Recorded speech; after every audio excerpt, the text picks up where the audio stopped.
창세기 12장 10절로 20절까지의 말씀, 20절을 같이 읽겠습니다. 그 땅에 기근이 들었으므로 아브라함이 애굽에 거류하려고 그리로 내려갔으니 이는 그 땅에 기근이 심하였음이라.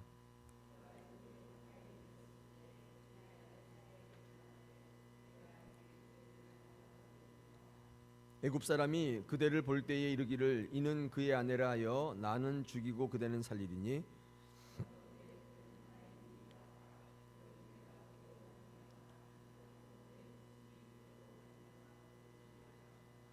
아브라함이 애굽에 이르렀을 때에 애굽 사람들이 그 여인의 심히 아리따움을 보았고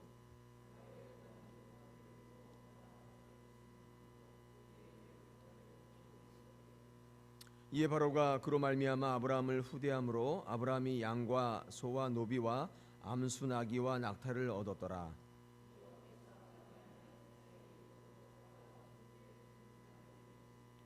바로가 아브라함을 불러서 이르되 네가 어찌하여 나에게 이렇게 행하였느냐? 네가 어찌하여 그를 내 아내라고 내게 말하지 아니하였느냐?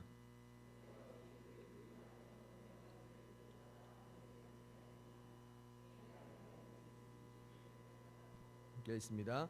바로가 사람들에게 그 일의 일을 명하매 그들이 그와 함께 그의 아내와 그의 모든 소를 보내었더라. 아멘. 할렐루야. 오늘 이 아침에 이 말씀을 통해서 하나님께서 들려주시는 음성을 들으시기를 축원합니다.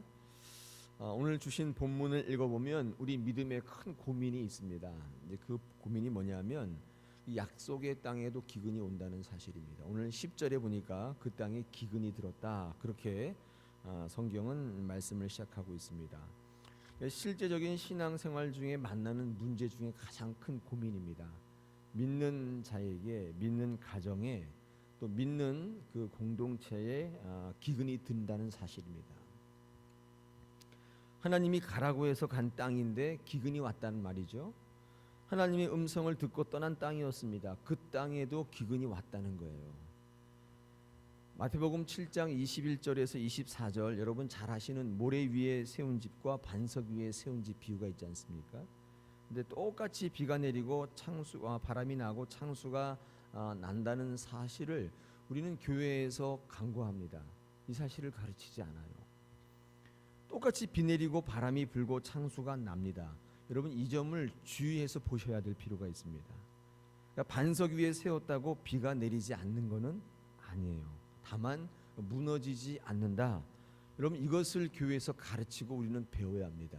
그런데 이게 별로 은혜가 안 되니까 이건 싹 빼버리고 그냥 반석 위에 세운 집이 좋다 이렇게만 가르치니까 많은 분들이 어떻게 오해하셨냐면 하나님의 집, 하나님의 믿음 위에 기초한 모든 것들은 시험이 없다고 오해하셨습니다. 여러분 한번 생각해 보십시오. 신앙생활이 강력해지려면 능력을 체험하기보다는 신앙에 있어서의 좌절과 회의를 먼저 경험하는 것이 좋습니다. 여러분 그것이 여러분의 신앙의 체질을 단단하게 만들어요.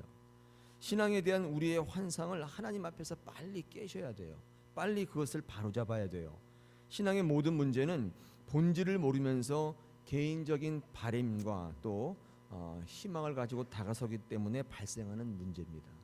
여러분 사실 신앙에 있어서의 고난은 여러분이 생각하는 것의 그런 고난이 아닙니다. 우리가 오해하고 있기 때문에 하나님이 주시는 그 고난의 본질의 효과를 100% 누릴 수가 없어요. 제가 말씀드렸지만 모래 위에 세운 집이나 반석 위에 세운 집이나 똑같이 바람 불고 비가 내리고 창수가 납니다. 그러나 무너지지 않는다는 사실을 오늘 꼭 기억하십시오. 무너지지 않는다는 사실을 알기 때문에 비가 내리고 바람 불고 창수가 나도 겁나지 않는 거예요. 여러분 그것이 신앙입니다. 우리에게는요 욥의 세 친구와 같은 그런 환상적인 신앙의 환상적인 도식이 있습니다. 그게 뭐냐면 잘 믿으면 잘 되고 잘못 믿으면 안 된다. 딱 들어보면 어떻게 그럴듯하지만은 여러분 이 말을 가만히 한번 생각해 보십시오. 왜 이 말이 성경에서는 하나님의 반대적인 논리인가? 잘 되고 못 되고는 그럼 누구 때문이에요? 내가 잘 믿으면 잘 되고 못 믿으면 안 된다. 그러면 잘 되고 못 되고의 탓은 내 할 탓인가요? 여러분 그렇게 생각해 본다면요, 복은 누가 주는 거예요? 내가 주는 거예요. 가만히 한번 생각해 보십시오. 하나님이 복 주는 주체인데 그것을 내가 잘 믿으면 복 받고 못 믿으면 복 못 받는다. 여러분, 그것은 사실 하나님 복 주시는 게 아니에요. 여러분이 복 주는 거라고요. 이 욥의 세 친구의 생각이 이랬다고요. 욥이 고난 당하는 것은 네가 잘못했기 때문에 고난을 당한다는 논리입니다. 여러분, 그러나 그렇지 않아요. 하나님이 주시는 그 고난, 또 하나님이 주시는 모든 축복에는요, 우리가 생각하는 것 같지 않습니다. 그래서 때때로 의아해하지만 이상할 것 없습니다. 복 주시는 이는 하나님이시기 때문에 하나님만의 기준이 있는 거예요. 다만 우리는 최선을 다하는 거예요. 이게 엘리후의 생각이고 하나님의 생각인 것을 우리는 욥기를 통해 확인할 수 있지 않습니까? 그래서 신앙의 반응은 두 가지예요. 본능적인 반응 또는 신앙적인 반응입니다. 고난이 우리에게 닥쳐오면 이 두 가지의 반응이 우리에게 나타나는 거예요. 그러나 신앙의 반응 쪽을 여러분 주의 깊게 보셔야 돼요. 고난을 통해서 우리를 견고하게 만드십니다. 하나님은 우리의 신앙을 고난을 통해서 강인하게 만드시는 거예요. 하나님께서는 우리 신앙을 이렇게 나약하게 버려두질 않으십니다. 견고함으로 이끄는 고난이 반드시 있다는 사실을 기억하시기 바랍니다. 그래서 신앙생활 중에 닥치는 원치 않는 크고 작은 고난들이 우리에게 있는데 그 고난에 대한 건강한 생각이 뭐냐면 이 견고함으로 이끄는 하나님의 방법으로서의 고난을 꼭 기억하십시오. 전에도 지금 말씀드렸듯이 무너지지 않는다는 거예요. 그 생각을 붙잡으면 못 견딜 고난이 없습니다. 살다 보면 상황과 조건은 변수예요. 자꾸 변합니다. 오늘 어려운 상황은 내일 뭐가 될 수 있어요? 호재가 될 수 있어요. 여러분, 그런 거 느끼지 않습니까? 오늘 어려웠는데 내일 보니까 그게 어려운 게 아닌 거예요. 우리 이걸 뭐라고 그래요? 변수라고 그래요. 그런데 어렵든 뭐 좋든 어쨌든 간에 하나님의 약속과 사랑은 우리 인생 가운데 항상 상수예요. 바뀌지 않는 거예요. 여러분, 어떤 걸 붙잡으시겠어요? 자꾸 변하는데 눈을 두고 거기에 마음을 두게 되면 하나님의 상수, 사랑과 이 희망과 약속은 늘 있는데 그걸 안 붙잡으면 여러분, 변수는 자꾸 변하는 건데 거기에 따라 변하는 거예요. 우리가 바뀌는 겁니다.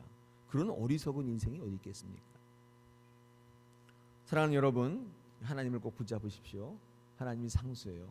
하나님 여러분 늘 사랑하십니다. 놓지 않으세요. 어떤 형편에 있든지 어떤 어려움에 있든지 여러분이 어떻게 생각하시든지 관계없이 하나님의 사랑은 여러분을 꼭 붙잡고 있다는 생각을 버리지 마십시오. 여러분, 이것이 믿는 우리들의 능력이 될 줄 믿습니다.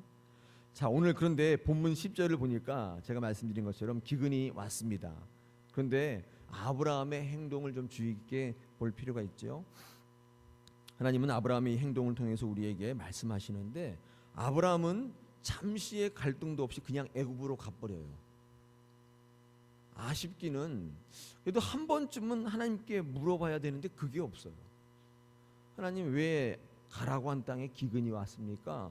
저는 어떻게 해야 합니까? 하나님께 한 번이라도 좀 물었어야 되는데 그게 없다는 거예요. 너무 쉽게, 너무 자연스럽게 그냥 애굽으로 가버려요. 갈등이 없다는 거예요. 이게 문제인 것 같아요. 지난 주간에도 제가 이제 결혼 주례할 한 청년 부부가 찾아왔습니다. 근데 제가 면담을 하는데 이 남편 될 청년의 가정이 독실한 불교 집안이에요. 예, 결혼식을 이렇게 예배로 하는 것조차도 반대해요. 두 청년이 고민하는데 또 여자 집안의 이 집안은 아주 그냥 대대로 독실한 또 기독교 집안이에요. 어떻게 또 그렇게 만났는지 모르겠어요. 근데 둘이 또 죽고 못 살아요. 이거 어떻게 하겠냐. 그래서 처음에 저한테 이제 주례를 부탁해서 1년 전에 이제 이렇게 했는데 제가 딱 보니까 그렇게 제가 하는 방법대로 주례했다가는 그 며느리가 시집가갖고 온전하지 못할 것 같다는 느낌이 딱 들어요. 그래서 주례를 그렇게 안 하고 그냥 일반 교수님이나 사장님이 하는 주례로 하기로 했어요. 그냥 뭐 기도 안 하고 축도도 아무것도 안 하고 그냥 아들 딸 낳고 잘 사시오 이렇게 하려고. 그랬더니 이제 그 어머니가 불교 불자이신 그 어머니가 조금 바뀐 거예요. 전화가 왔어요. 목사님이 그렇게 해도 되겠니요? 자기 생각이나 하시지 뭐 남 생각을 해줍니까? 그래서 제가 괜찮다고 했더니 그분이 조금 이게 변하는 것을 제가 경험했습니다. 제가 신부 되시는 분한테 제가 불러서 이렇게 얘기했어요. 괜찮다고, 주일날 당분간 교회 못 올 것 같다고 그래서 괜찮다고. 주일날 교회 못 오면 어떻겠냐고. 대신에 주일날 교회 못 오시는 것만큼 가슴이 아프다면, 갈등이 된다면 그게 바로 신앙이라고 제가 그렇게 얘기했어요. 여러분, 하나님께서 어쩌면 우리의 모든 사정을 알고 계세요. 우리가 너무 바빠서 주일에 교회 못 온다는 사실도 어쩌면 알고 계세요.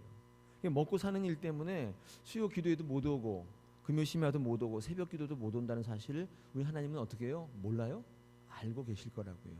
근데 아침마다 수요일 저녁마다 금요일 저녁마다 일하지만은 마음에 갈등이 있어서 내가 이러면 안 되는데 하나님이 이러면 나를 얼마나 뭐라고 생각하실까, 마음이 아프고 때로는 눈물이 나고. 제가 아는 간호사 하시는 분은 매일 주일마다 이 근무가 있는 거예요. 그래서 이제 병원에서 근무하는데 그 병원 바로 앞에 교회가 있대요. 큰 교회가. 그래가지고 그 교회 바라보면서 어떨 때는 하염없이 눈물만 흐른다는 거예요. 제가 그래서 그분한테 얘기했어요. 문제 없다. 당신이 하나님이 원하시는 신앙이다. 그 얘기했어요. 여러분, 내 몸이 교회에 나와 있어야 신앙입니까? 내 몸이 꼭 주일 성수해야 됩니까? 문제는 갈등이 없다는 거예요. 그렇게 교회 빠지면서 새벽 기도 안 나오고 수요 사경에도 안 나오고 주일 예배 금요일 하나도 안 나오면서 갈등이 없는 거예요. 내가 할 일을 하는 것이지, 내가 일 없으면 교회 가는 거고 내가 시간 있으면 교회 가는 거지, 그 교회가 뭐야, 이게 문제인 거지. 내 마음에 늘 갈등이 있는 거예요. 나 지금 교회 가야 되는데, 하나님께 예배해야 될 시간인데 내가 지금 뭐 하고 있는 거야?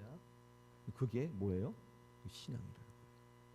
오늘 성경 말씀 보니까 이 아브라함 갈등이 없어요. 그냥 바로 가버려요.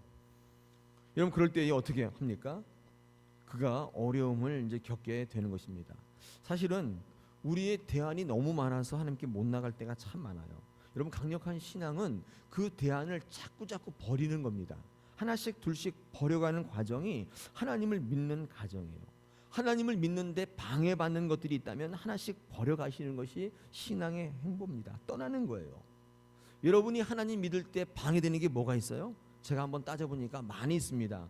지혜, 문벌, 강함, 돈, 건강, 여러분 이런 것들이 사실은 좋아 보이지만 어떨 때는 하나님을 믿는데 방해되는 것들이에요. 여러분, 이런 것들을 다 묶어서 하나님 앞에 내어놓고 하나님만 전적으로 바라보는 것, 여러분 이것이 신앙이에요. 다른 거 아닙니다. 복잡한 게 아니에요. 심오한 철학이 아니에요. 하나님은 지혜 없고 문벌 없는 초라한 사람들을 쓰신다고 성경은 기록하고 있지 않습니까? 우리 고린도전서 1장 26절 이하에 보니까 너의 형제의 부르심을 보라, 이렇게 시작하면 사도 바울이 뭐라고 얘기하고 있어요? 문벌 없는 사람들, 약한 사람들, 스펙 없는 사람들, 내세울 게 없는 이들을 하나님은 부르신다고 얘기합니다. 많은 분들이 오해해요. 하나님은 능력 없는 분들을 좋아하신다. 아니에요. 하나님 능력 있는 분을 좋아하십니다. 오해하지 마십시오. 하나님 무능력한 자를 좋아하시지 않아요. 그러나 하나님을 신뢰하거나 능력 있는 것을 둘 중에 하나를 택하라면 하나님은 반드시 무능력자를 택해요. 왜요? 그들은 대안이 없어요. 대안이 없기 때문에 하나님 앞에 무릎을 꿇을 수밖에 없다는 거예요. 하나님은 그 자를 택하세요. 왜요? 하나님이 능력 자체이시기 때문에. 하나님은 능력이 부족한 분이 아니에요. 하나님은 나를 신뢰하고 나를 예배하는 자를 찾으시지, 잘나서 능력이 있어서 하나님 의뢰하지 않고도 모든 것 다 할 수 있는 사람은 절대로 환영치 않아요. 하나님은 능력이 있어서 하나님 일을 잘하시는 분을 좋아하지만 하나님을 의뢰하는 것을 바탕으로 해야지, 그것이 없다면 하나님 그들을 반기지 않습니다. 하나님 지금도 하나님을 의지하고 신뢰하는 사람을 찾고 계십니다. 대안이 없는 것, 무대책같이 보이지만은 오히려 이것이 강한 힘이 될 때가 있다는 사실. 우리 믿는 분들은 이걸 꼭 기억하실 필요가 있어요. 오늘 하루 살아가실 때에 무대책으로 나가신다면 어떤 일이 벌어져요? 순간순간 기도할 수밖에 없겠죠. 근데 대안이 없어요. 지금 당장 나가면 10억 부도 막아야 되는데 대안이 없어요. 어떻게 해야 돼요? 기도할 수밖에 없는 거예요. 통장에 10억이 딱 들어있으면 기도합니까? 안 하죠. 그게 내 대안이 되는 거예요. 근데 그게 정말 여러분이 대안이 될지는 가봐야 합니다. 아브라함이 어려움을 만났을 때 어떻게 합니까? 잘 살펴보십시오. 이제는 내가 해봐야겠다 생각해서 자기 대안을 붙잡죠. 많은 생각합니다. 복잡한 생각을 해요. 오만 가지 생각을 다 하는데 그 결과가 뭡니까? 참 어리석게도 아내를 누이로 속이는 거짓말을 한다 그 말이에요. 아주 반짝이는 임기응변식의 아이디어였는데 일이 커져버려요. 이 애굽의 바로가 어떻게 해요? 이 사례와 결혼을 한다 이 말이에요. 여기까지는 생각을 못한 거예요. 그냥 이렇게 내 아내가 누이라고 하면은 그냥 위험을 좀 이렇게 벗어나고 임기응변식으로 이게 좀 지나갈 줄 알았는데 이놈의 바로가 결혼을 한다고 덤벼드는 거예요. 예상치 못했던 거예요. 사실 이 정도로 일이 커질 줄은 아브라함은 몰랐다는 것이죠. 감당이 안 되는 거예요. 여러분 이것이 인간의 술수의 한계예요. 거짓말이 자꾸 커지는 거예요. 나중에 감당이 안 됩니다. 경험해 보셨지 않습니까? 개입이 안 돼요. 제가 결혼했을 때 우리 집사람에게 거짓말한 게 한두 가지 있어요. 근데 이게 자꾸 커져서 지금은 저희 집에 안 나왔기 때문에 제가 이제 고백하는 건데 고백을 못 해요. 너무 커져 있어가지고. 그리고 때로는요 어떤 기이한 현상이 있냐면 제가 그걸 진짜로 믿고 있어요. 한 20년 거짓말했더니 진짜 같아요. 제가 이렇게 가족들 모임 있을 때 그런 얘기하면 가족들은 다 알잖아요. 이렇게 쳐다봐요 저를. 불러가지고 너 그거 무슨 얘기야? 이렇게 얘기하면 그거 아니야? 얘가 미쳤어. 뭐 이렇게 얘기합니다. 제가 모르는 거예요. 이거 인간의 대안의 한계입니다. 언젠가는 발각이 돼서 큰 혼란을 겪을 것 같아요. 그러나 여러분 꼭 기억하셔야 돼요. 하나님을 붙잡으면 하나님이 그 어려움이 정말 어려움이 되게 하실지는 여러분 경험해 보신 분만 알아요. 여러분의 대안을 자꾸 내려놓으시는 게 신앙이라는 사실입니다. 이 아내를 누이라고 속였더니 엄청난 일이 발생하지 않습니까? 어떤 일이 발생해요? 전에도 제가 한번 주일날 설교한 적이 있었어요. 이 아브라함의 이 자기꾀가 얼마나 큰 결과를 초래했는가. 이 사례가 딴 남자랑 결혼식장까지 들어가는, 그래서 신혼 첫날 밤까지 맞는 이런 일이 벌어졌는데 이 여자가 정상이 되겠습니까? 완전히 그 상처를 받아요. 엄청난 충격을 받습니다. 아브라함의 생애 가운데에 다시는 다정다감한 사례의 모습을 볼 수 없어요. 성경을 읽어보십시오. 그 이후부터 이 아내 사라가 어떻게 바뀝니까?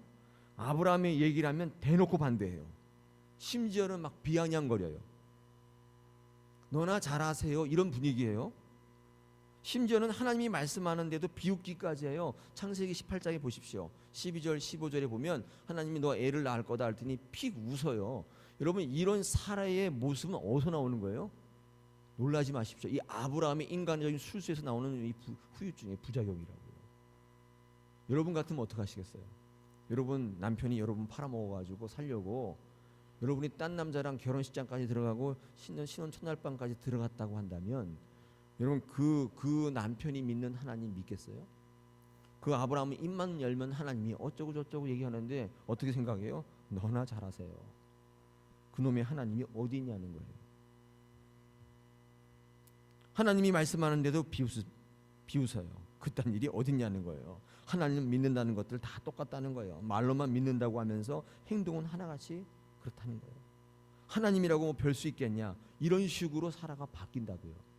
여러분 성경을 좀 주의 있게 읽어보신 분들은 그거를 잡아낼 수 있어요. 왜 사라가 이렇게 바뀌었지? 왜 사라가 이렇게 이상해졌지? 저는 성경을 읽으면서 이 하갈과 이스마엘을 쫓아내는 이 사례의 모습을 보면서 도대체 이해가 되지 않는 거예요. 보통 사람도 이렇게 하지 않을 텐데 열국의 어머니라고 하는 사라가 어떻게 이렇게 할 수 있을까? 잘 들어보십시오. 이 아브라함의 인간적 실수는 이 사라가 더 이상 하나님의 말씀조차 듣지 못하고 신뢰하지 못하는 영적 장애자로 만들어버려요. 회복이 안 됩니다. 이것으로 끝납니까?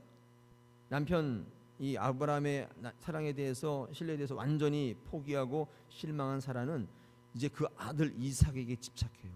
여러분 이삭이요 엄청난 치명적 상처를 입어요. 40이 넘도록 장가도 못 가요. 성경은요 이 이삭이 리브가에게 장가될 때 이렇게 얘기했습니다. 이 그 사라가 돌아간 후에야 드디어 안식을 얻었더라. 여러분 이게 어디서 온 거예요? 참 신기하게도 이 아브라함이 하나님께 묻지 않고 고난을 고난으로 바라보지 않고 그 약속 붙잡지 않고 자기의 대안을 내세웠을 때 나타난 엄청난 후유증이에요. 그 이후로 아브라함은 사라의 따뜻한 말 한마디를 듣지 못해요. 아브라함의 인간의 꾀는 이런 엄청난 결과를 초래합니다. 하나님이 빠지면 다 이렇습니다. 오늘 이 아침에 우리가 꼭 붙잡아야 될 말씀 중에 하나예요. 당장에는 잘 나가는 것처럼 보이지만은 항상 끝이 안 좋아요. 자기를 망치는 최악의 길로 가게 되어 있어요. 인생의 해답은 누굽니까? 하나님이에요. 인생의 기근의 해답은 뭐예요? 하나님이란 사실이에요. 사랑하는 우리 다사랑의 성도 여러분, 항상 상황과 여건은 변수입니다. 그거 붙잡지 마세요. 거기다 눈을 두지 마세요. 그냥 그렇게 하라고 하세요. 그러나 여러분은 하나님을 붙잡는 거예요. 하나님께서 여러분의 이 고난을 통해서 반드시 여러분을 세우실 것으로 믿으십시오. 무너지지 않는다는 거예요. 오늘 20절 가까이 보면 여러분, 이 아브라함이 기근의 문제는 해결되지 않았지만 어떻게 그냥 가나안으로 돌아와요. 그냥 다 돌려주고 받은 거 다 돌려주고 아직 기근은 해결되지 않았지만 가나안으로 돌아옵니다. 저는 그것이 신앙이라고 생각이 돼요. 기근 때문에 애굽으로 갔는데 하나님 때문에 가나안으로 돌아오는 거예요. 그냥 돌아오는 거예요. 제가 오라 그러면 그렇게 변명이 많고 이유가 많아요. 그냥 오시면 되는 거예요. 그게 신앙이에요. 여러분, 이 가나안으로 돌아와서 이 아브라함이 뭐 합니까? 그 이후에 보면 계속 이제 제단을 쌓기 시작하는 거예요. 예배의 회복이 일어나는 거예요. 약속의 땅에 기근을 주신 이유가 궁극적으로 뭐예요? 그 기근을 통해서 믿는 사람으로 하여금 예배가 회복되게 만드는 거예요. 아브라함의 모습을 보면서 연단 이후에 예배자로 거듭나는 사실을 우리가 볼 수 있습니다. 한번 정의를 만든다면, 이 말을 만든다면 어려움은 더 깊은 예배자로 인도합니다.